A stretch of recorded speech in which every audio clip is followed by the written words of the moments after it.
Bien, ahora sí. Bueno, la clase pasada entonces habíamos empezado a hablar sobre el término desarrollo sostenible, sobre cómo había surgido, cuáles son sus implicancias, sus dimensiones, sus esferas o sus pilares, como lo quieran llamar. Habíamos dicho que el concepto tradicional habla de tres, pero en realidad hay que sumarle un cuarto que quizás está muy olvidado, que es la pata política o política institucional o administrativa, que si no tenemos en cuenta esa dimensión, va a ser muy poco posible que podamos implementar las iniciativas relacionadas con las otras cuestiones. Entonces es importante que la tengan en cuenta y es importante que la consideren como una de las más relevantes para poder alcanzar las premisas de la sostenibilidad. Les había dicho que la sostenibilidad no es un modelo 100% acabado, por eso siempre yo voy a hablar de metas aspiracionales y no de lograr al 100%, sino de alcanzar. Siempre van a ver que hablo como en esos términos, ¿no? Sin embargo, y acá vamos a seguir como sumándole un poquitito más, y con el texto de López Pardo ustedes van a poder ampliar ese ir más allá del término. Acá lo que les quería mostrar, para que sepan, solo a título informativo, que existen distintas posturas que hablan del desarrollo sostenible. Son posturas más modernas o que implican una crítica hacia ese concepto. Poco de, repito, de lo que habla el texto de López Pardo que tienen para analizar en el próximo foro. Entonces, teniendo en cuenta distintos aspectos, distintos elementos de la realidad, es que se habla de una sustentabilidad o sostenibilidad, que me gusta más llamarla de esa manera, débil, fuerte y súper fuerte.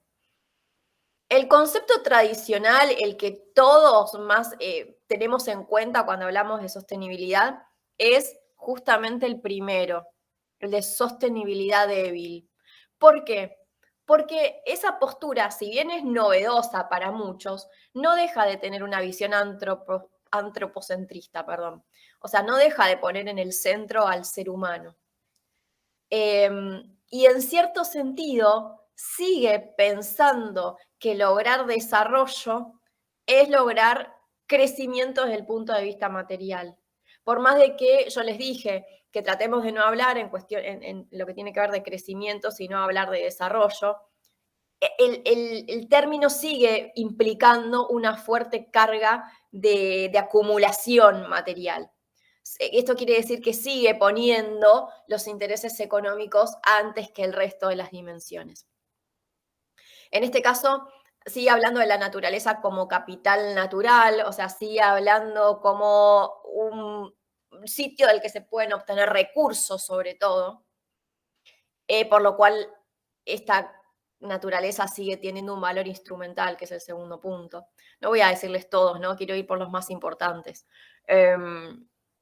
Y en lo que tiene que ver con el concepto de equidad o de justicia, porque también la equidad se llama justicia social y ecológica, se ven todavía como aspectos que son poco practicables o poco posibles, si bien estamos yendo hacia ese punto, ¿no? Después tenemos otro del que no se habla tanto, que es la sostenibilidad fuerte, que sigue compartiendo muchas de las visiones o muchos de los puntos en común con la sostenibilidad débil, pero quizás acá donde se ve más es el tema de la justicia o la equidad social, en la que sí se pueden ver algunas iniciativas que la llevarían a poder ser posible.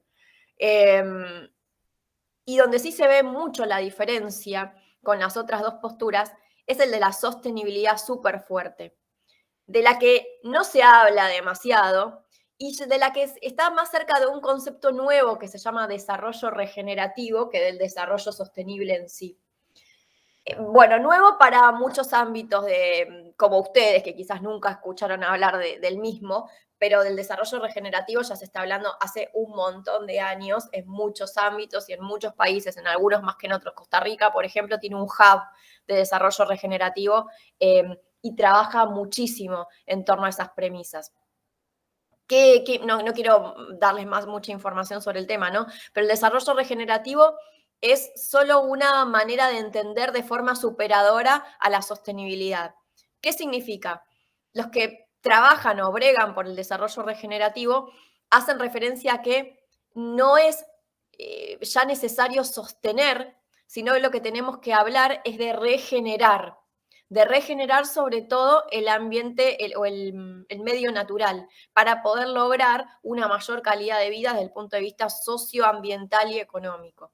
Entonces, no nos quedamos con esa visión de sostener un proceso, de sostener un modelo de desarrollo, sino que vamos más allá hacia la regeneración de todo aquello que está degradado desde el punto de vista ecológico, degradado desde el punto de vista social, degradado desde el punto de vista económico. Es una visión más amplia que no niega el desarrollo sostenible, sino que lo abraza y lo trata de mejorar. De hecho, muchos plantean que el desarrollo regenerativo es el camino para poder alcanzar realmente la verdadera sostenibilidad. La regeneración o el desarrollo regenerativo sería el camino para alcanzar la meta de la sostenibilidad. Así es como se plantea. Es un concepto amplio que implica las mismas esferas que el desarrollo sostenible, pero incluye una sexta. Y digo 6 porque lo social y lo cultural se pone de forma separada, lo ponen como esferas distintas. Implica una sexta que sería la parte espiritual, que en el desarrollo sostenible no se habla mucho, no se habla nada, les diría, de la parte espiritual. Y de hecho, uno de los puntos en los que hace más hincapié el desarrollo regenerativo, aunque les puede parecer muy fumado a esta hora de la mañana, es el de la felicidad. Y habla muy seriamente de que de que el bienestar está relacionado con la felicidad. Que el bienestar está relacionado no con la parte económica, sino realmente en entendernos nosotros como parte del medio, para con el medio y de tener buenas relaciones con nosotros mismos, sobre todo, con los demás y con el medio natural. Es una visión mucho más avanzada y está de la mano de lo que hablábamos antes, que había salido al principio de la clase en el debate con Java, aunque les parezca que no. Está muy relacionado con eso, ¿no? Y tampoco es casual que en esta postura de desarrollo regenerativo y de sostenibilidad súper fuerte se hable de una perspectiva biocéntrica. ¿Qué quiere decir eso? Se ponga a la vida como centro, pero a la vida en todas sus formas, no solamente a la vida humana como la principal, sino a la biodiversidad o a todas las especies vivas del planeta como el centro, y a partir de ahí entender todas las aristas que siguen, teniendo en cuenta eh, eh, a la vida como principal actor. Cuando hablamos acá de desarrollo, sí, no se deja de hablar en términos de crecimiento, sino que se habla de calidad de vida, mejora real de la calidad de vida, esto que les decía antes, de bienestar, entender de otra manera, entenderlo desde el punto de vista del bienestar.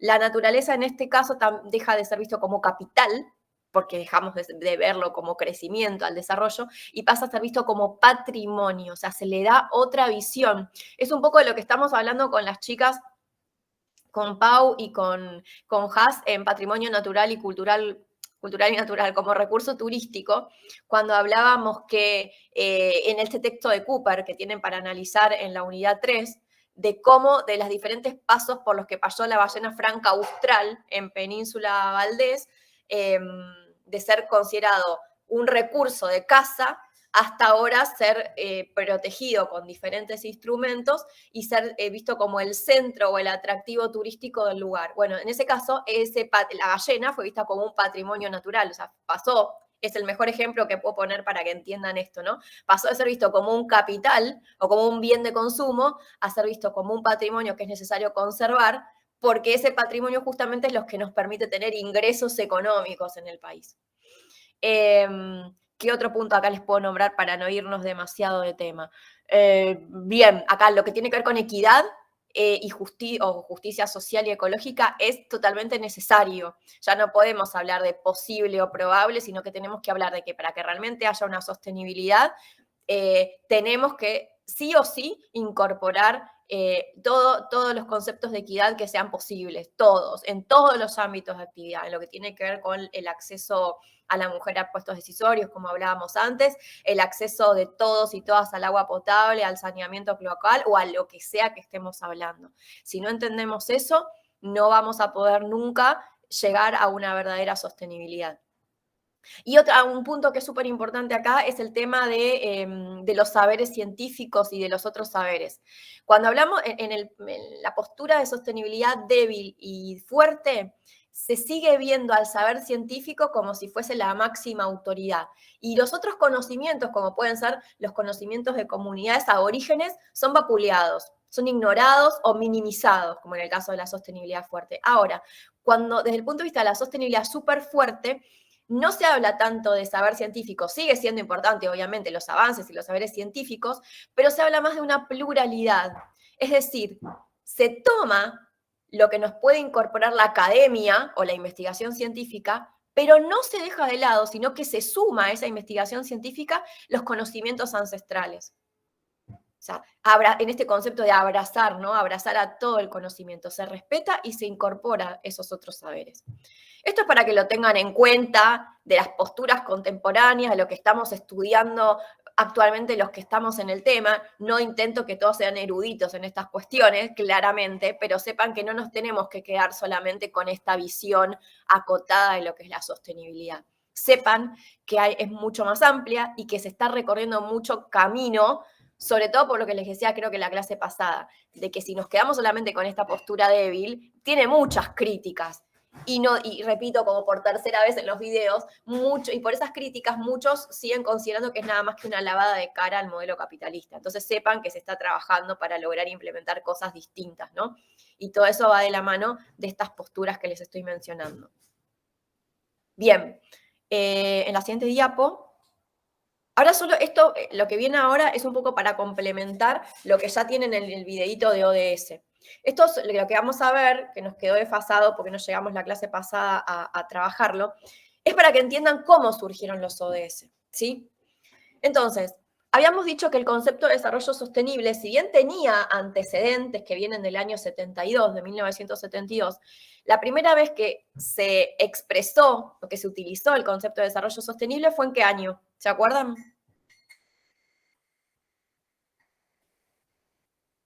¿En qué año se había utilizado por primera vez? En el costo de París. ¿En cuál, Cande? En el, no sé. No sé en el París, pero el otro, tipo el que le siguió. Ah, París, te entendía país. No, en París no, fue antes. ¿Fue en el 87 cuando fue Exacto. la Convención Bien. Mundial? Exactamente. Fue cuando se acuñó el término, cuando se considera el origen del término desarrollo sostenible, fue en 1987, cuando se incluyó en la publicación conocida como Nuestro Futuro Común, o más conocida como Informe Brundtland, como les decía la clase pasada. Entonces, desde ese año, del 87 hasta el 2000, que surgieron los Objetivos de Desarrollo del Milenio, muchos se preguntaban, bueno, todo esto es teórico, ¿qué hacemos para empezar a materializarlo, a operacionalizarlo, a ponerlo en práctica? Entonces, por eso fue que surgió todo esto, ¿no? Los ODM, los ODS, luego, a partir de 2015, para tratar de llevarlo a la práctica de alguna manera. Entonces, estos objetivos de desarrollo del milenio surgieron o se implementaron a partir del año 2000. ¿Y cuál era el objetivo último, la finalidad última de los mismos? Lograr erradicar la pobreza del mundo en todas sus formas para el año 2015. Es decir, en todo el mundo, o todo el mundo entendido como los países que forman parte de las Naciones Unidas, claramente, no es que no sería todo el mundo, teníamos 15 años para poder alcanzar esa finalidad última. Bastante ambiciosa, por cierto. Para eso se pusieron 8 objetivos que tratan de atacar el tema de la pobreza desde diferentes puntos de vista. Es decir, desde el punto de vista económico, desde el punto de vista social y desde el punto de vista ambiental. O sea, teniendo en cuenta las diferentes conceptos, diferentes dimensiones que forman parte de la sostenibilidad, pero haciendo muchísimo hincapié en la parte social. Y fíjense que si vieron el video, una de las diferencias que yo hago entre los ODM y los ODS es justamente que los ODS trabajan realmente de manera integral y realmente considerando a todas las patas de la sostenibilidad. Cosa que los ODM en realidad pareciera que no, que toman distintos temas sociales, culturales, económicos, ambientales, pero los toman como compartimentos estancos, no viendo realmente que hay una relación entre las mismas y que todas contribuirían a alcanzar las metas de la sostenibilidad. Esa es una como de los grandes puntos flojos que tuvieron los ODM. Entonces, teníamos 15 años para poder alcanzar estos 8 objetivos. ¿Cuándo? Ahora se los voy a mostrar cuáles eran esos 8 objetivos. Cuando en el 2015, en septiembre del 2015, los estados parte de la ONU se reunieron en la sede de la ONU en Nueva York para ver los avances, empezaron a hacer como el balance, ¿no? ¿Qué era lo que realmente habían alcanzado?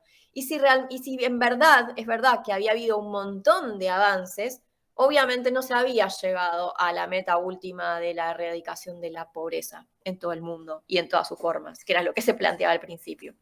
Por eso es que vieron la necesidad, que esto también está explicado ya en el videíto, vieron la necesidad de continuar los ODM, pero de manera mejorada. Entonces fue que ahí surgió, como les decía en la parte anterior, surgió la Agenda 2030 para el Desarrollo Sostenible, que incluía a los 17 ODS. O sea, pasamos de 8 a 17, de 8 ODM a 17 ODS. Que en esto sí tienen implícita a las premisas de la sostenibilidad de manera directa. En estos, además, se amplían diferentes temas, se incluyen otros que los ODM no tocaban, por ejemplo, todo lo que tiene que ver con cambio climático, por ejemplo, todo lo que tiene que ver con protección de la biodiversidad marina y terrestre, que estuvimos hablando en la primera parte de la clase de hoy. Por ejemplo, lo que tiene que ver con la transparencia, la justicia, que también salía en el debate, las instituciones sólidas. Y lo que tiene que ver con salud, que en los ODM van a ver que tiene varios objetivos relacionados, en los ODS lo plantean como un objetivo grande, concentrado, todo junto, que es el 3. Bien, ahora les traje algunos ejemplos, algunos indicadores para que vean cómo realmente mejoraron muchos de los indicadores o muchas de las cuestiones que intentaron ser abordadas con los ODM. Si bien, como ya dije y lo repito ahora, no se alcanzó el objetivo último. Bien, acá tenemos, por ejemplo, una muestra del primer ODM, que era el que hablaba de erradicar la pobreza extrema y el hambre. Este lo tenemos bien desde el punto de vista económico, está orientado a la parte económica en concreto. Entonces, fíjense que les traje nada más, 2 puntos que se tenían en cuenta en este ODM para que veamos realmente avances en concreto. Lo que tienen a la izquierda es la tasa de pobreza extrema en los países en desarrollo, que fíjense que en el año 90, que es el año que se suele tomar como base para medir los ODM, alcanzaba casi a la mitad de la población. O sea, casi la mitad de la población de los países subdesarrollados o en desarrollo estaban en condiciones de pobreza extrema. ¿Y qué significa pobreza extrema? Las personas que vivían con el equivalente a $1.25 por día. Los que vivían con menos de $1.25 por día eran pobres extremos. Repito, en el año 90 casi la mitad de la población de los países desarrollados. Y en el año 2015 únicamente el 14% de la población, que es un montón. ¿Cuánto equivale ese 14%? 836 millones de personas, que es lo que tienen en el gráfico de la derecha. Pero fíjense que hemos bajado de 1.926 millones en el año 90 a 836 millones en el año 2015. O sea, hemos bajado poco más de 1.000 millones de personas que vivían en pobreza extrema.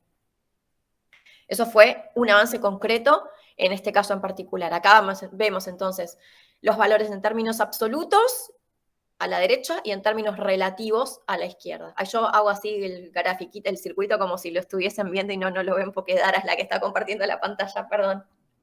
En el caso del ODS 2, que es el siguiente, en este caso habla de educación, o sea, ya nos metemos en la pata social. En este caso habla de lograr, de poder alcanzar la enseñanza primaria universal. Que bueno, en la primera parte de la clase hablábamos que en el ODS no solamente se considera la enseñanza primaria, sino la secundaria, de forma obligatoria y universal.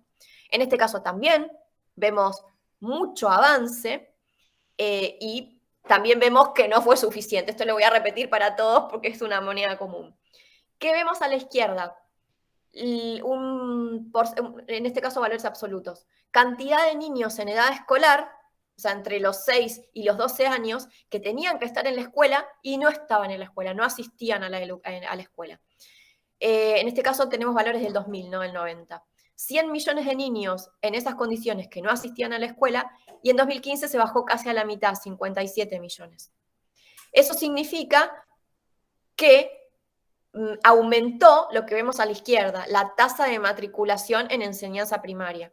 Y uno de los países donde más avanzó esta tasa de matriculación, de las regiones donde más avanzó, fue el África subsahariana, que como les decía al principio de la clase, son los países que están ubicados al sur del desierto del Sahara, o sea, en la parte que ya consideramos como sabana.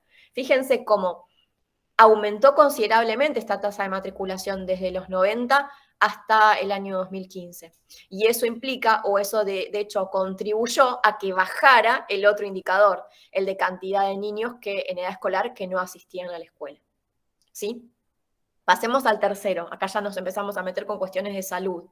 ¿Por qué? Perdón, en este no todavía. Acá ya empezamos a trabajar con igualdad de género y mujer, las cuestiones que se relacionan con el ODS 5 actualmente. Ay, pásame al otro, por fin, al 3. Ahí. Bueno, en este caso habla de igualdad de género, ¿no? Sería más bien equidad, no igualdad, porque igualdad es como ver una porción sectorizada. Equidad tenemos en cuenta otras cuestiones más amplias que hablan de justicia social, de acceso y de bienestar para todos y todas. En el caso de la igualdad de género o el empoderamiento de la mujer, ¿qué significa empoderamiento? Que siempre lo pregunto. ¿Qué significa empoderamiento? Que esta palabra que está tan de moda en los últimos años. ¿Qué significa? ¿Saben? Como adquirir poder.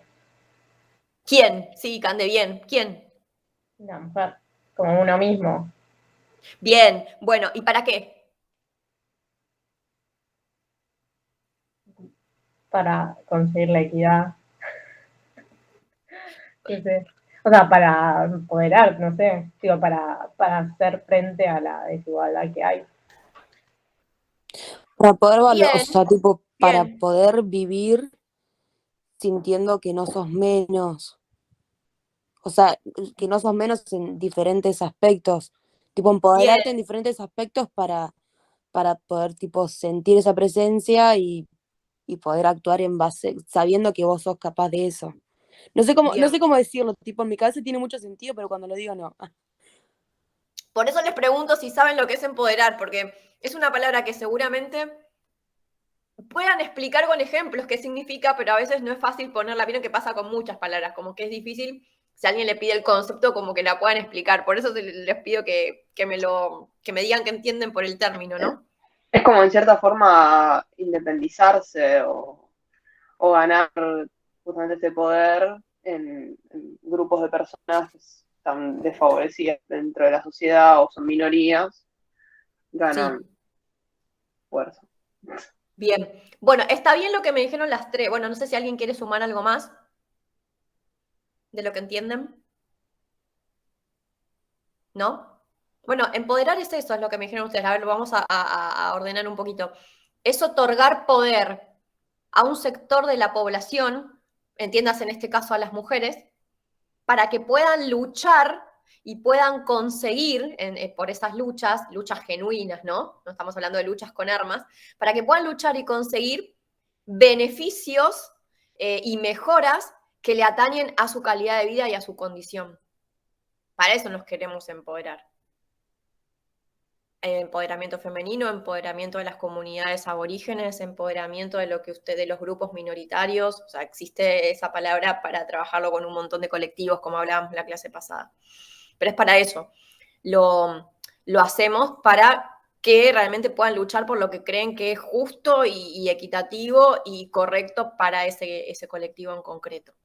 Entonces, en este caso estamos hablando del empoderamiento femenino, ¿no? Igualdad de género, y repito, sería equidad más que igualdad y empoderamiento de la mujer. En este caso, para eso les traje dos indicadores. Lo que tiene que ver con enseñanza, con matriculación en enseñanza primaria, seguimos con educación, pero también lo que tiene que ver con participación legislativa. En lo que tiene que ver con educación, fíjense que hombres y mujeres, o sea, haciendo la comparación, en el año 90 de 100 hombres que estaban matriculados de enseñanza primaria, Asia Meridional, es el Asia, siempre me confundo, septentrional con meridional. Es el sudeste de Asia. De 100 hombres, 74 eran mujeres que estaban matriculados. Y fíjense cómo se revirtió la situación. De 100 hombres matriculados en 2015, 103 eran mujeres. O sea, fíjense cómo mejoró este indicador, ¿no? Cómo mejoró y se revirtió. Y lo que tiene que ver con participación legislativa femenina, se incluyó en muchos países, incluido en Argentina, valga la redundancia, todo lo que tiene que ver con el cupo femenino en las listas. Que no deja de ser injusto, ¿no? Porque, o sea, pareciera que hay mujeres porque lo pide la legislación, no porque realmente tengan las capacidades ni no porque realmente merezcan estar ahí. Entonces, como que muchos nos seguimos preguntando por qué realmente existe ese cupo, cuando en realidad los que deberían ocupar puestos en listas o puestos decisorios o los que sea son los que están más capacitados independientemente de su género, ¿sí? O de sus inclinaciones o lo que sea. Pero bueno, gracias a eso es que fue aumentando la participación legislativa en distintos países, ¿no? Pero sigue siendo poca. De 10 hombres que están en listas, cada 10 hombres hay 5 mujeres. O sea, fíjense que cuando hablamos de ese cupo, tiene que, creo que es primera y segunda hombre y tercero mujer, una cosa así cuando se hacen las listas, así que sigue siendo menor la participación femenina, si bien es mayor a la que había hace unos años, ¿no? Ahora sí, vamos a partir del 4, que sí, en este caso, trabajan con temas de salud. En el primero se habla de mortalidad infantil, y cuando se habla de mortalidad infantil siempre se habla del rango de niños desde el nacimiento hasta menos de 5 años. ¿Por qué les parece que la mortalidad infantil siempre, o cuando se habla de cuestiones de, por ejemplo, desnutrición infantil, siempre se trabaja con ese grupo etario, ¿no? De menores de 5 años. ¿Por qué les parece que es así a nivel mundial? Porque son los más vulnerables. Que no. Porque es son los que más necesitan para su desarrollo. Bien, sí, son los más vulnerables. ¿Y para qué tipo de desarrollo es que se necesita trabajar con ese grupo etario? Mental y corporal. Bien. Sobre todo el desarrollo cognitivo. Por eso es que se habla tanto del grupo ese, el grupo de los menores de 5 años. Porque se considera que algunos hablan que hasta los 3, pero en general hasta los 5, desde el nacimiento hasta los 5 años, es necesario otorgar condiciones afectivas y también condiciones de nutrición y un ambiente sano y estimulación también, sobre todo estimulación temprana cuando se ve algún problema motriz o cognitivo, para que los niños puedan desarrollarse de forma correcta y con todas sus capacidades de ahí en adelante y a lo largo de toda su vida. Por eso es que se pone ese rango etario como el más importante. Y también en este caso en el que se mide la mortalidad infantil. Fíjense cómo mejoró este parámetro, casi reduciendo, bueno, un poco más de la mitad, desde el año 90 hasta el 2015. En 1990 estamos hablando de que casi 13 millones de niños menores de 5 años fallecían en el mundo todos los años. En el 2015 estamos hablando de un número que está por la mitad, 6 millones de niños. Que sigue siendo un montón, no les digo que no, pero fue un avance considerable en 25 años de medición de este indicador. Y una de las cuestiones, ahora les voy a preguntar por qué les parece que mejoraron estos valores, pero les adelanto que una de las cuestiones fue, por ejemplo, por el aumento de la vacunación de distintas enfermedades que suelen tener el foco en ese rango etario. Por ejemplo, una de las vacunaciones, una de las coberturas de vacunación que más avanzó fue la del sarampión, una enfermedad eruptiva sarampión, que evidentemente en muchos lugares del mundo ya está erradicada. Fíjense en este caso cómo aumentó la cobertura de la vacuna desde un 73 a un 84% en 13 años, desde el 2000 al 2013, y sobre todo porque en muchos países, incluido en Argentina, se puso como una de las vacunas obligatorias dentro del calendario. Este es uno de los temas por los que mejoró y disminuyó la mortalidad infantil. ¿Por qué les parece que puede haber disminuido también? ¿Cuál puede haber sido otra causa de disminución de este parámetro, de este indicador? ¿Qué les parece? La disminución de la pobreza que vimos antes, que eso implica que quizás coman más, o sea, que puedan comer, que puedan acceder al sistema de salud, al sistema de educación, a un Bien. montón de todo eso. Sí, las mejoras de la nutrición, podemos decir en ese caso. Sí, bien, bien. ¿Y qué más? ¿Qué más les parece que pueda haber mejorado? ¿Saben dentro de ese rango, o de ese grupo etario, cuál es la mayor causa de muerte? ¿Alguien lo sabe por casualidad? Quizás sí. ¿Muerte súbita puede ser? ¿O no? No, más en lo que es neonatal, o sea, en un ranguito como de horas de nacimiento a creo que menos de un mes, pero no sería como lo que estamos tratando de ver en este punto. Hay una cuestión en concreta que está relacionada también con cuestiones ambientales, ya iba a decir, con cuestiones ambientales que es la mayor causa de mortalidad en este rango. Infecciones. ¿Por qué? Sí, bien, va por ese lado. Yo pensé, igual lo relaciono más tipo en el contexto en el que nacen, no tanto con el ambiente. Tipo, si es en las primeras horas de vida, puede ser algo relacionado con el aire, con la suciedad, con la higiene, no sé, se me ocurre. Sí, tiene sentido, pero no va por ese lado. Puede ser también porque hay tipo más como servicios públicos, o sea, por más en Argentina, tipo, ¿Cómo no qué sé, servicio público? tipo hospitales, tipo salas Sí, maternales. bueno, eso puede ser una mejora también, sí. Pero cuando dijiste servicio público dije, ay, sí, ahí lo tenemos, ahí vamos, por ahí. Estamos cerca, estamos cerca. Estamos buscando cuál es la causa principal de muerte en menores de 5 años, en el mundo. Fíjense a ver si encuentran, si lo googlean, ¿qué encuentran? La desnutrición. No, es uno importante, Tati, es verdad, pero no es la principal. ¿Tiene relación con afecto humano, relación con...? No, no, La falta de control, tipo que no no, nacen en hospitales. no, tampoco. Vamos a ver que ese parámetro aumentó, es verdad lo que dicen ustedes, chicas, pero no. ¿Saben cuál es la principal causa? Las diarreas. La diarrea es la principal causa de muerte. Vos sabés que yo le iba a decir, a mí me iba, pero cuando dijiste natal, yo dije, yo iba a decir enfermedades súper básicas tipo diarrea, Sí. bronquitis, que eso tipo, si vos no tenés ninguna vacuna, ningún cuidado ni nada, al ser tan pequeño, te mata. Sí, sí. Bueno, viste que a veces hay que decir lo que uno piensa primero que a lo mejor le pega. Es la mejor manera, en estas lluvias de ideas es la mejor manera de que salga. Es la diarrea, aunque a ustedes les pueda parecer tonto, y todas las complicaciones que puede traer después, como obviamente la deshidratación. Y cuanto más pequeño sos, más complicaciones te trae. ¿Y por Pero qué? si viene por Sí. el lado este de la... Ay, recién lo dijiste y se me fue la palabra. La deshidratación, o sea, viene por ahí. O sea que... Sí, no, que ahí va eso. Es diarrea. Sí, una de las consecuencias por las que se terminan muriendo es por deshidratación. Pero ¿por qué les parece que se generan esas diarreas? Sí, está vinculado con algo de servicios, está vinculado con contextos que quizás no son más adecuados, pero ¿por qué les parece que sea esa diarrea? Que no deja de ser una infección, ¿no? Como decían recién.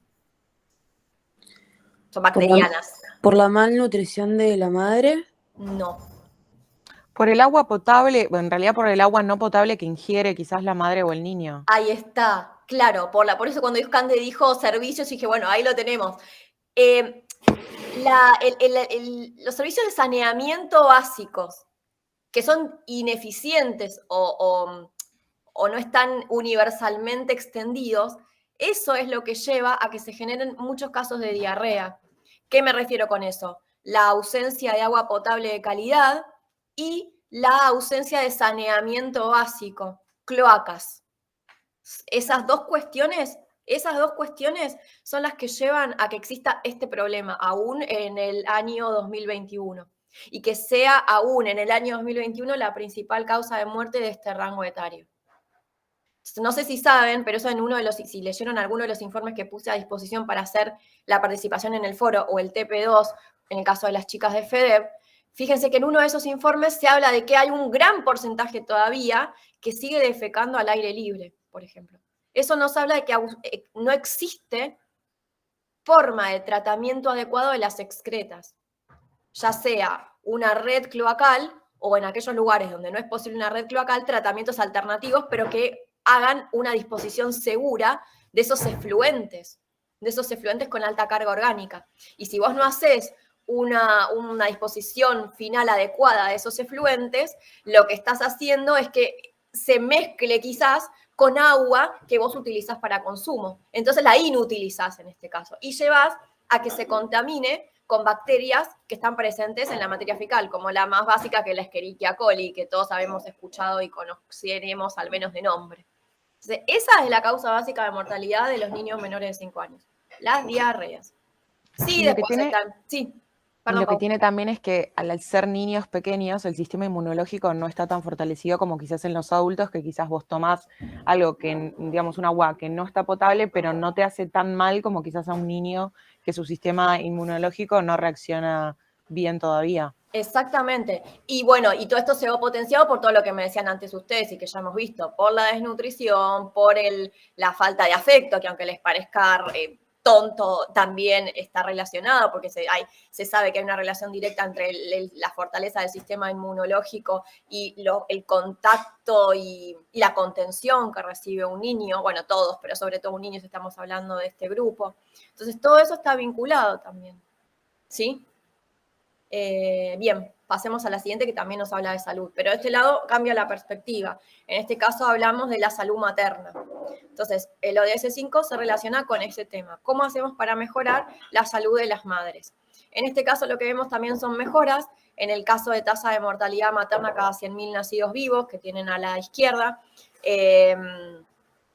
disminuyó de 380 mujeres que morían cada 100.000 nacimientos en el año 90 a 210 en el año 2013.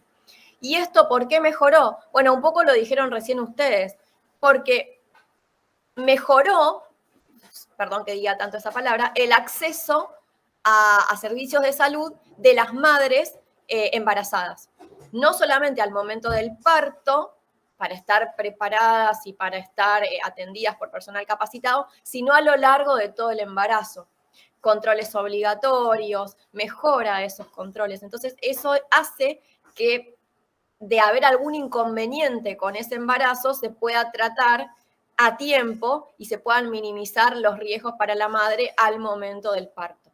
Por eso es que mejoró este ODS, ¿no? Y fíjense que en lo que tenemos a la derecha lo demuestra también cómo el 71% de nacimientos fueron atendidos por personal capacitado en el 2014 versus el 59% en el año 90. El ODS 6 también está relacionado con salud y en este caso habla de distintas enfermedades que son flagelo a nivel mundial. Quizás algunas son sí pandémicas, como el SIDA, y otras son más endémicas, o sea, como el paludismo y otras enfermedades transmitidas por vectores. ¿Qué quiere decir endémica? Que está circunscripta a diferentes regiones, que no es como el COVID que lo estamos sufriendo en todo el mundo en mayor o menor medida. En este caso tomé dos, pero por ejemplo también habla de la tuberculosis y otras enfermedades infecciosas. En este caso elegí dos parámetros para mencionarles, que es todo lo que tiene que ver con el SIDA y las TAR, las terapias antirretrovirales que se están usando, y esto les muestra cómo mejoró el acceso, cómo se amplió el acceso a la terapia antirretroviral para las personas que están infectadas con VIH o HIV, y se amplió desde menos de 1 millón de personas en 2003 a casi 14 millones de personas en el 2014. Esto también está relacionado con la mejora en el diagnóstico. O sea, sí es verdad, quizás más personas tienen HIV o quizás no es que más personas tienen HIV, sino que más personas están diagnosticadas, sino que antes quizás no lo sabían. Entonces, ese diagnóstico precoz ayuda a que se pueda tener el tratamiento adecuado para poder controlarla. No, evidentemente, eliminarlo, porque no se puede eliminar, sino controlar y mejorar la calidad de vida de las personas que estén infectadas, sean transmisores o no. Y por otro lado, otro de los indicadores que traje para mostrarles es lo que está relacionado con el paludismo. ¿Saben lo que es el paludismo? ¿Saben lo que es esa enfermedad? ¿La conocen? ¿La escucharon nombrar?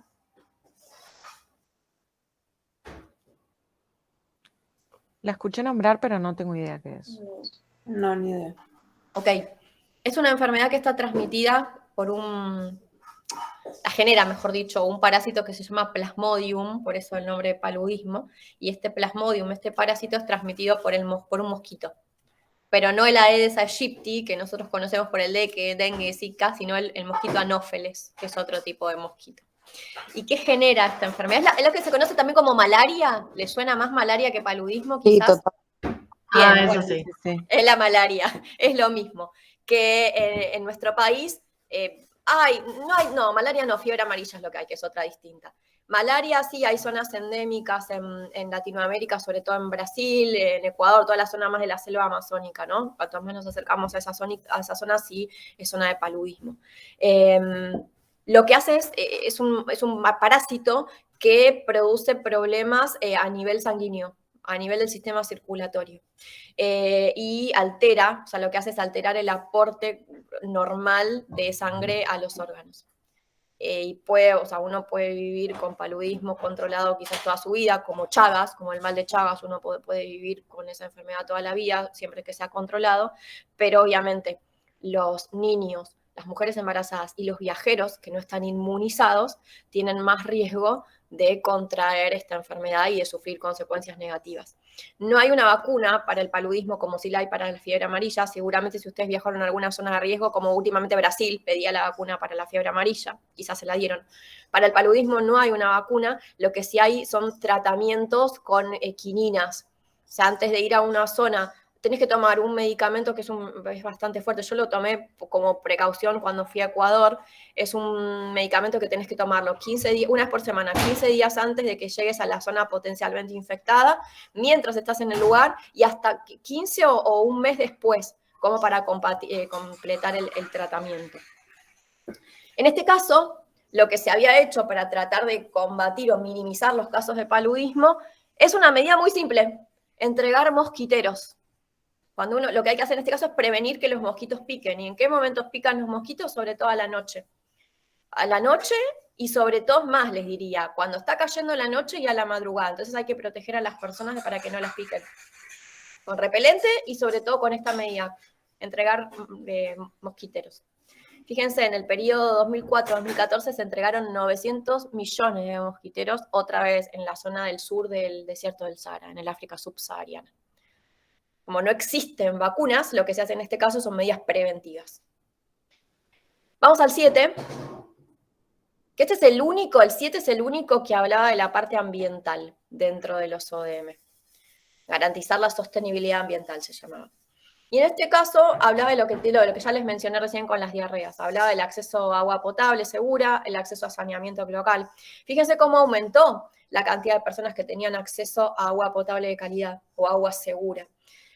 De 2.300 millones en el año 90 a 4.200 millones en el año 2015. O sea, casi se duplicó en 25 años la cantidad. Pero ¿cuántas personas somos actualmente? 7.000 millones, aprox. O sea, tenemos todavía muchas personas que no cuentan con provisión de agua segura. Y no nos vayamos al África subsahariana, dentro de Argentina hay un montón de gente que no tiene agua segura que beber. Y no nos vayamos muy lejos. En el Dock Sud, por ejemplo, hay personas que les tienen que dar bidones de agua para que puedan consumir y preparar su comida con esos bidones. O sea, acá nomás lo tenemos, en Avellaneda. Y en otra cuestión, por otro lado, otra de las cosas que se veían dentro de sostenibilidad ambiental es la SAO, que perdón, puse SAO porque en otro momento daba todo lo que tenía que ver con ozono y íbamos a entender qué era esto. SAO son las sustancias agotadoras del ozono. ¿Qué significa eso? Son todas aquellos compuestos que dañaban a la capa de ozono. yo no se lo dije porque esto no lo vimos, sí dijimos que el adelgazamiento de la capa de ozono es un problema ambiental global, eso lo mencionamos, y no les dije, porque no lo hablamos, que el protocolo de Montreal, que es un tratado internacional que busca regular la producción, el uso y la comercialización de sustancias agotadoras del ozono, fue el único hasta ahora ambientalmente exitoso, porque se está viendo una recuperación de la capa de ozono. Y se está viendo que todos los países desarrollados y subdesarrollados están cumpliendo con las metas de eliminación de esas sustancias agotadoras del ozono.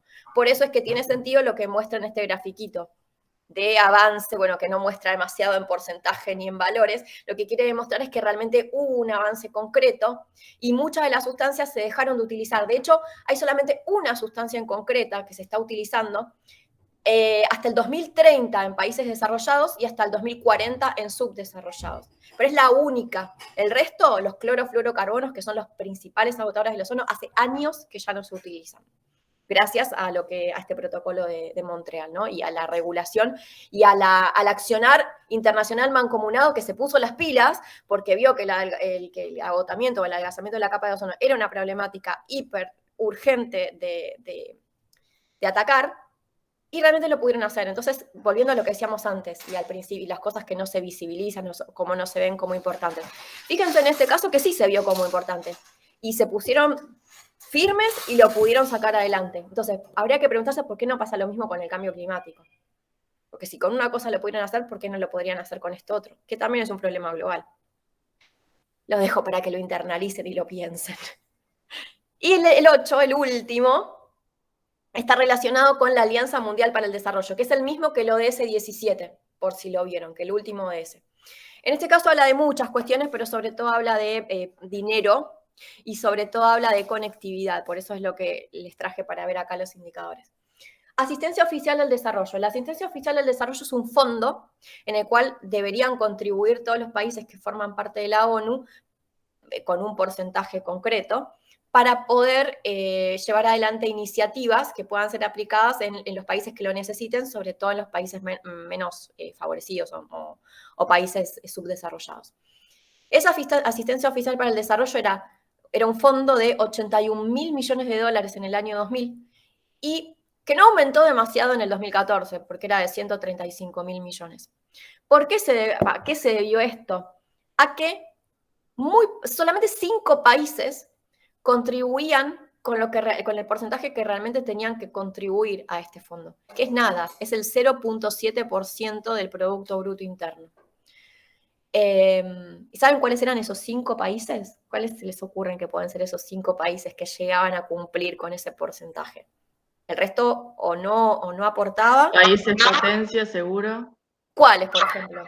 China, Rusia, Estados Unidos, por ahí. Ninguno de esos. Es como que los que eran más potencia aportaban menos. Como que tal vez. Sí, menos. ¿sabes que sí? ¿Sabes que sí? Es obvio, porque siempre. Qué triste igual. Qué triste Sí. que siempre pase eso. Sí, muchos no aportaban o muchos aportaban menos de lo que debían, ¿no? Piensen, hagamos así como a ver quién adivina. Piensen, 5 son nada más que necesitamos. Perdón, Canadá. no escuché la pregunta. ¿Cómo dijiste? Que hay actualmente, o en el año 2014, cuando está esta medición, solamente 5 países del mundo cumplían con lo que tenían que realmente aportar a este Fondo de Asistencia Oficial para el Desarrollo, que es el 0.7% del Producto Bruto Interno. Solo 5. Dijimos que no son China, ni India, ni Estados Unidos, ni Rusia. Noruega, Bien, Claro, sí. países escandinavos, Noruega Sí, es país. uno. Suecia, Finlandia, Suiza. Dinamarca. No. Dinamarca sí. Noruega, Dinamarca sí. Canadá. No.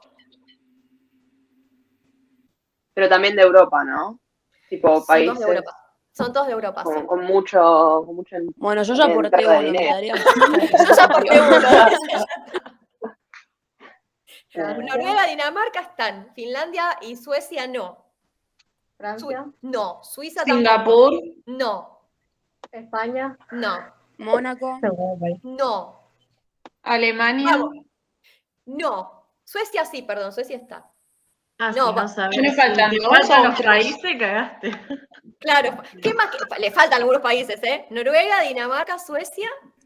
Luxemburgo, no sé, estoy pensando en todos los países Grecia. chiquitos. Países Bajos. ¿Luxemburgo sí? Sí, 2, bien rojo, ya acertó 2. Luxemburgo. Reino Unido. Bien, ahí están los 5. Suecia, Reino Unido, Noruega, Dinamarca y Luxemburgo. Solo esos 5 países aportaban el porcentaje que tenían que aportar. El resto, La mayoría nórdicos. la mayoría nórdicos. Sí. Salvo Finlandia, que quizás dentro de los escandinavos, más que nórdicos, dentro de los escandinavos es el menos avanzado, salvo en educación, que es el modelo a nivel internacional. En términos económicos, quizás es el más relegadito. Esos 5 solamente aportaban. Y por otro lado tenemos lo que tiene que ver con cobertura de Internet y también habla de telefonía celular en este caso.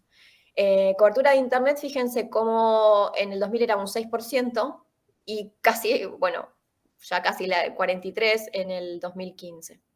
Bueno, no sé si ustedes se acuerdan, seguramente no, porque son pequeñas, pero en el año 2000 casi no existía la banda ancha, no existía conexión óptica, no existía nada de eso, era conexión por teléfono.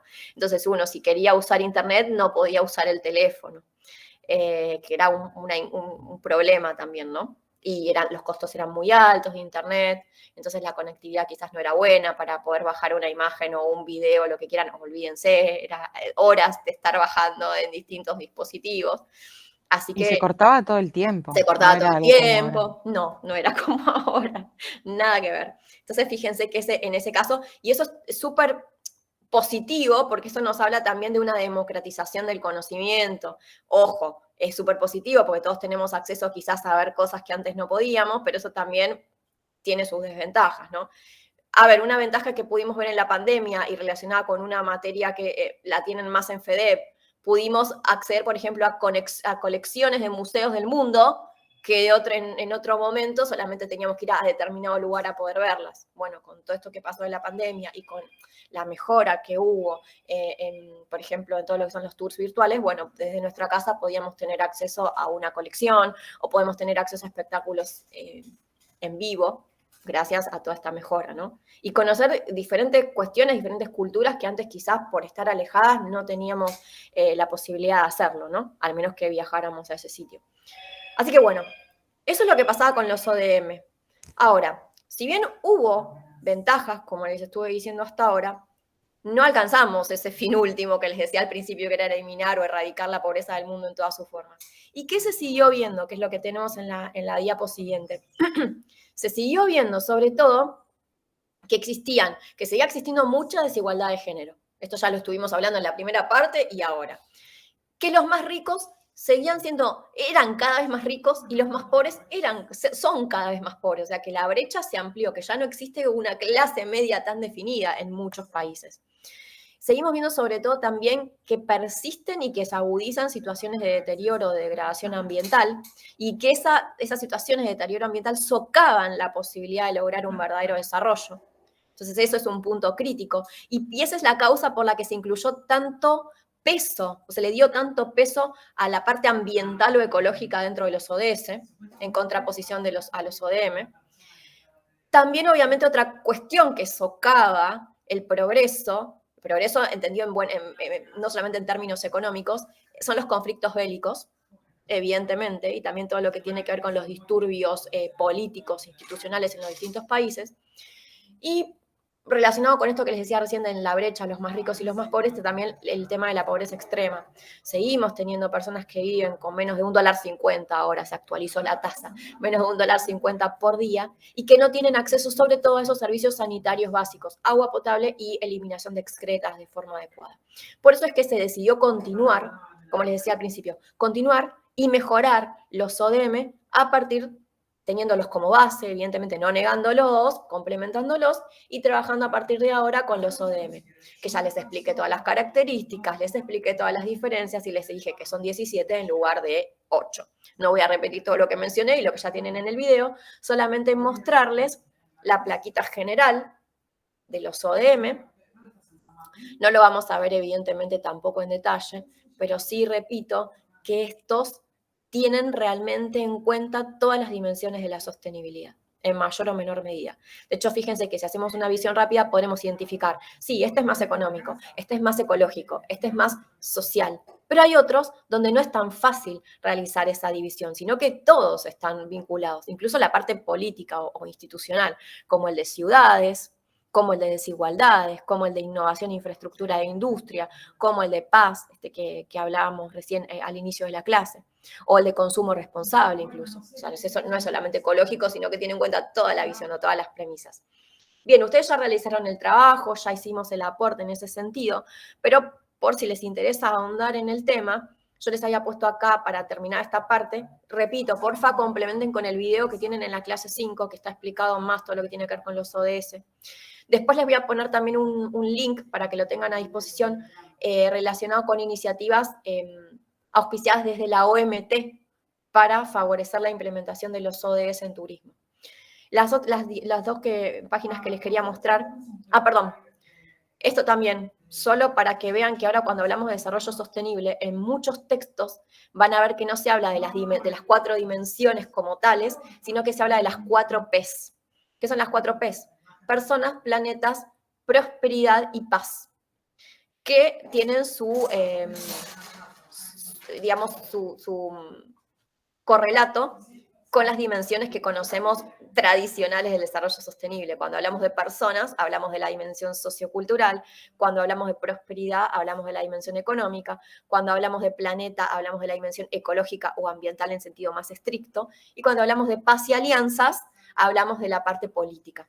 ¿Sí? O sea, es lo mismo. Podrían hablar de esas dimensiones que les dije la semana pasada o podrían hablar de las 4 Ps. Es indistinto.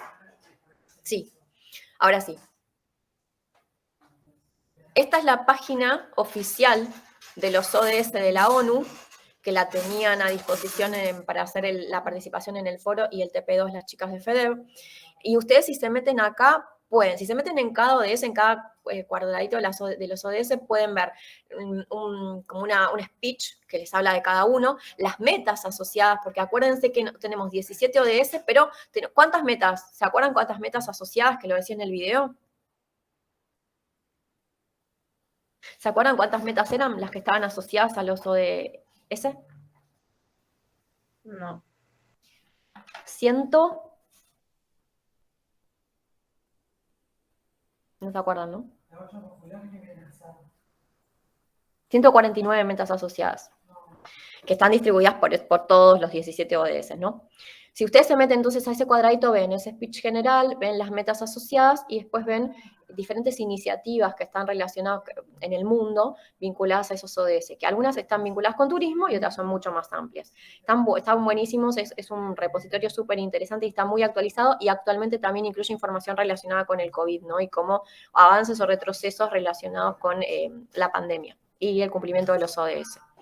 Y en la que sigue, la página que sigue, les traje también para que puedan ver qué está pasando en Argentina con los ODS, que es la página del Consejo Nacional de Coordinación de Políticas Sociales.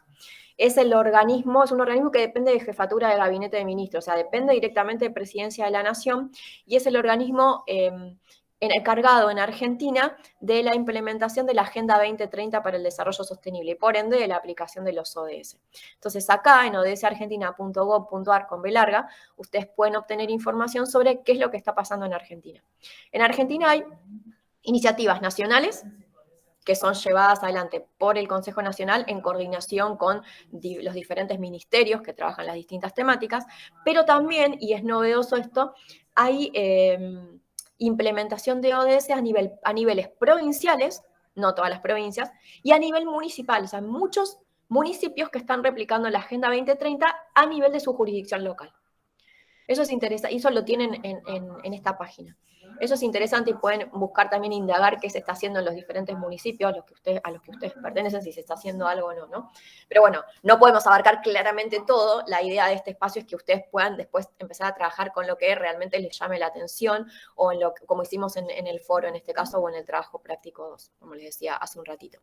Así que bueno, teníamos que seguir con lo que tiene que ver con el turismo hoy, que obviamente no, porque se fue muy larga la parte de debate, que me encanta que haya sido tan larga la parte de debate, así que genial.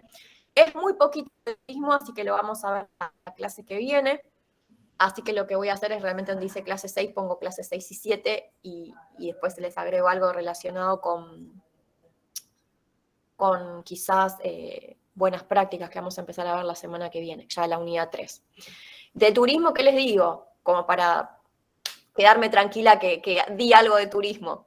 Que todo esto que estamos viendo de desarrollo sostenible a nivel internacional se fue replicando con el tiempo en los distintos ámbitos económicos. Y evidentemente el turismo no escapó a esta premisa internacional, ¿no? O a esta tendencia internacional.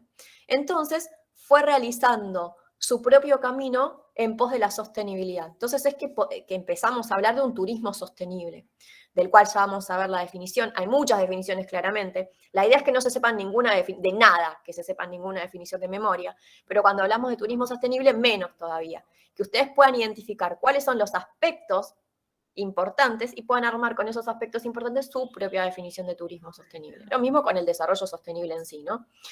¿Qué es importante que entiendan del turismo sostenible? Y que quizás ahora viene como un mind-blowing, ¿no? Como, wow, no, esto no me lo dijeron de esta manera a lo largo de la carrera. El turismo sostenible no es una modalidad o tipología turística. No lo es. O sea, no podríamos decir turismo de masas o turismo sostenible. Bueno, esa dicotomía no existe. El turismo de masas sí es una modalidad. Ahora, el turismo sostenible no lo es. Son premisas que deberíamos aplicar a todos los tipos de turismo y a todas las modalidades y a todas las actividades turísticas, independientemente de cuáles sean ellas, ¿sí? Entonces, el ecoturismo sí es una modalidad, el turismo sostenible no, el turismo cultural sí, el turismo de masa sí, pero el turismo sostenible debería impregnar a estas modalidades que yo les incluí, que yo les dije, entre otras, ¿no? Incluyendo al turismo de masas. El turismo de masas debería ser cada vez más sostenible, debería tender cada vez más hacia la sostenibilidad. Esto seguramente no lo sabían o no lo entendían de esa manera. No es una tipología. Creo que en inglés lo vimos como tipología. ¿Como tipología? No lo es, no lo es. Creo, si no me equivoco, creo que lo vimos tipo los hoteles sostenibles, o sea. No, bueno, puede ser que hayan visto hoteles sostenibles, pero no es una tipología turística en sí. Y tampoco es un sinónimo de ecoturismo, por esto que les estoy diciendo, y por cosas que vamos a ver. Lo vimos como lo vimos como ecoturismo. Claro, no. No son sinónimos porque el ecoturismo sí es una tipología o una modalidad turística, pero que está orientada a un segmento concreto, que lo vamos a ver más adelante. Esas son cuestiones como que les dejo ahí pendientes y las retomamos la semana que viene, pero para que vayan teniendo en cuenta cuestiones que quizás sí las han visto de manera errónea. Entonces, a partir de todo ese turismo sostenible, se empezaron a armar un montón de instrumentos, un montón de políticas, un montón de manuales para ver cómo realmente se puede bajar todo eso y cómo se puede involucrar a todas las partes interesadas, a todos los actores interesados dentro del desarrollo de ese turismo cada vez más sostenible o más responsable, porque también se lo puede llamar turismo responsable, ¿no? Por eso fue que surgió primero la Agenda 21 para la industria de viajes y turismo, que ya no la vamos a abordar porque la verdad que quedó obsoleta. La Carta Mundial del Turismo Sostenible del año 95, que ya quedó obsoleta también. Y hay muchos otros instrumentos y muchas otras declaraciones. Actualmente vamos a trabajar con dos, que también la trabajan las chicas de FEDEP, que son la Carta Mundial del Turismo Sostenible más 20 y la Convención Marco sobre Ética del Turismo, que esos son esos dos documentos que tienen como bibliografía obligatoria también. Bien. Con esta introducción, como para quedarme tranquila que les dije algo de turismo sostenible, cortamos la clase de hoy y nos vemos la clase que viene para terminar este tema, sí cerrar la unidad 2 y avanzar hacia la 3 a partir ya del viernes próximo. Profe, sí, Java. te puedo hacer una pregunta que me quedó. Sí, obvio. Sí, lo de obvio. las 4P, ¿me las repetís porque no llegué a personas? Personas, que es la parte sociocultural, planeta, que es la parte ecológica, prosperidad, que es la parte económica, y paz, que es paz y alianzas, que es la parte política. De cualquiera de esas dos maneras está bien que identifiquen a las dimensiones de la sostenibilidad.